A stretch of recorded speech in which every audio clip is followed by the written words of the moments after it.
All right, folks, I truly don't get it. Even CMHC is admitting it, that we're falling month after month, recession everywhere. And even mainstream media is saying it.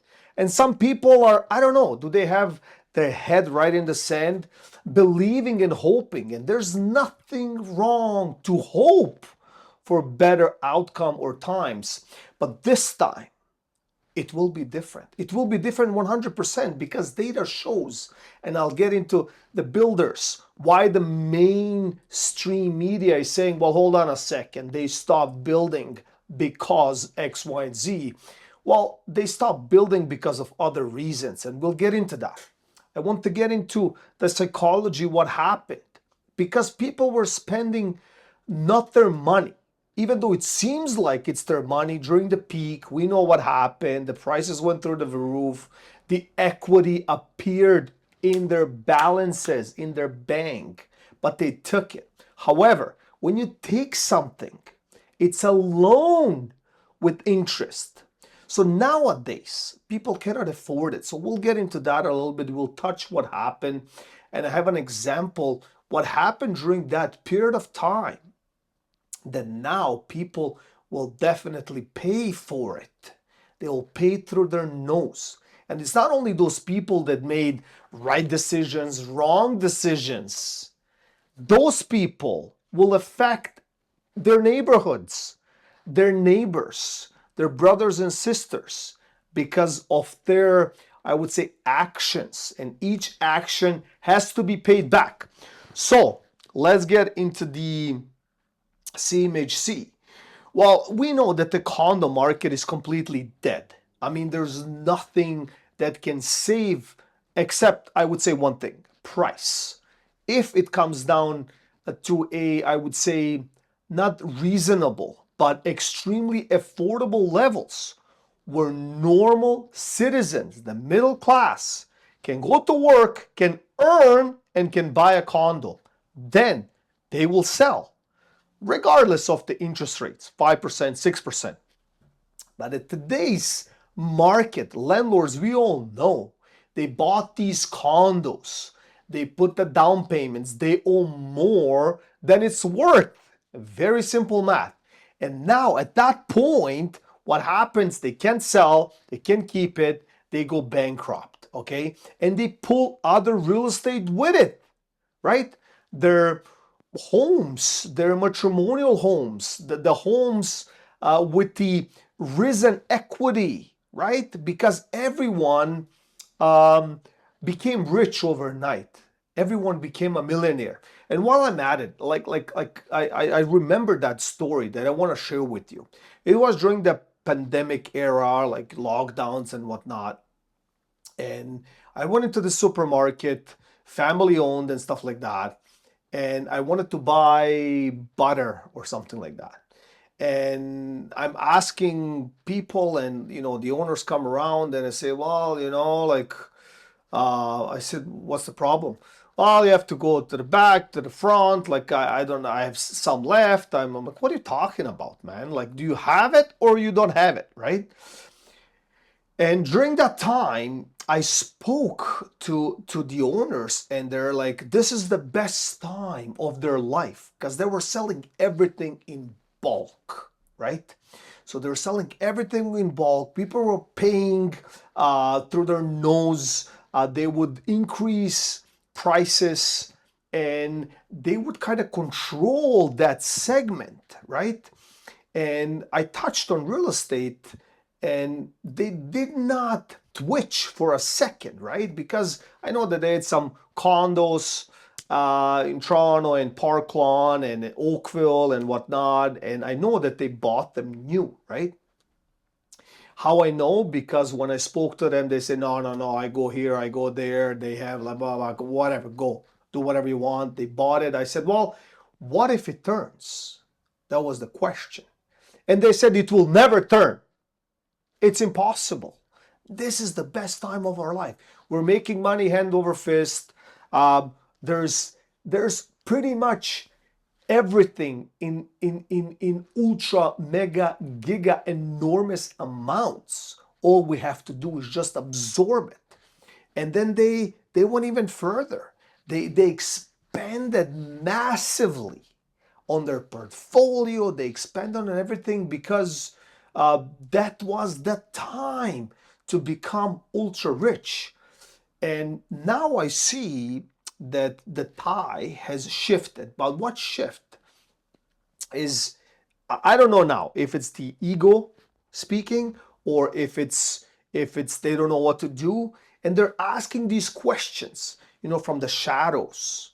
What do you think will happen? And then I tell them, well, look, CMHC, month over month, now they're saying it. Recession, they are declaring it pretty much. Builders, they don't build anymore. And they say, oh, hold on a sec. That's the catch. Builders don't build anymore, which means that the inventory will be stuck and there will be a lack of inventory. And we know what happens when there's a lack of inventory, prices go up. I say, okay, hold on a second. Builders don't build because the excess amount of units that are in the process, completed, resale factor, every imaginable factor out there, right?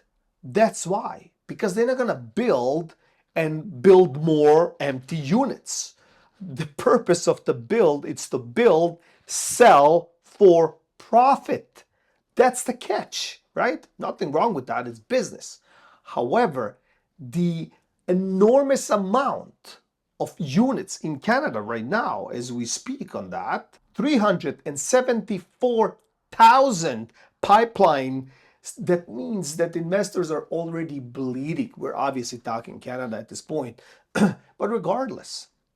So now it seems like they're fighting their ego, their process doesn't want to allow, like they don't want to give in. What do you mean? It is Canada. It cannot fail. Like, look what happened in 2008. It is impossible.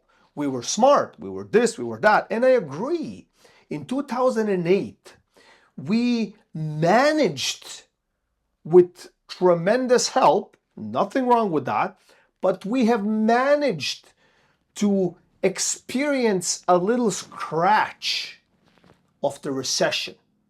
United States, we know they got destroyed.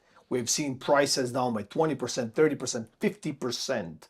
Okay, a friend of mine bought a condo in Florida at the time. I forgot the city. He bought a condo for $28,000. Waterfront, a third row from water, not waterfront, but like walking distance. Okay. So it's crazy. So now we did not experience that. But what did we experience? The bubble grow and grow and grow. So eventually, now the bubble slowly, it's depleting. However, the mindset, it's the same. But if you do the math, normal people cannot survive, especially expecting the rates to be low at 1% or 2%. Now we're at 5%, 6%. A friend of mine, a good friend of mine, and I kind of feel bad and sorry in a way. And I had this discussion. He asked me, hey, look, what do you think? Should I renovate my house? My house is okay, but we can renovate it, we can make it bigger, better, and all of that stuff. I said, well, I think you should hold on. You know what he told me? That was in 2024, 2025. He told me, well, look, since the dip, it was 2022. So since the dip, it's already 2 years. So by historical predictions, so I let him talk. 24 months and we should be okay now. So I think now it's upward. I said, okay, so what else? And then he said, well, my mortgage is very low because he was extremely smart, right, to lock it in at a very, very, very low rate, right, for 5 years.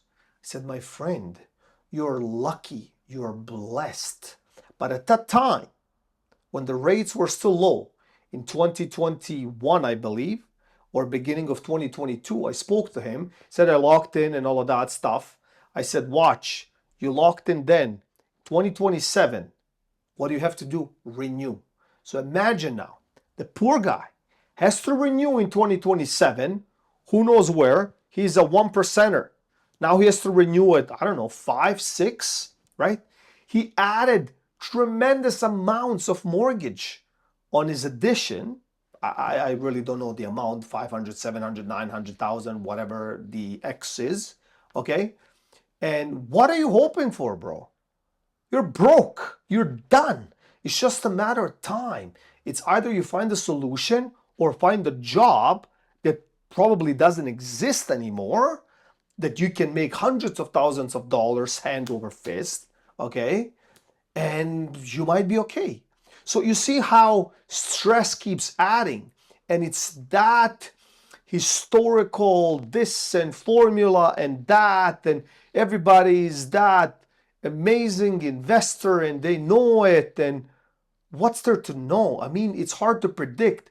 Peak to peak, most of the time, historically, takes over a decade, right? Like we had in the 90s, we had that, crash, and then it took the early 2000s when we have seen the needle move, progress, move forward, right? It's a decade. So what makes you think before 2032 anything significant or major will happen? Probably nothing. So I hope you really gained some true value out of this video. So please like, share, and subscribe, and I'll see you in the next one.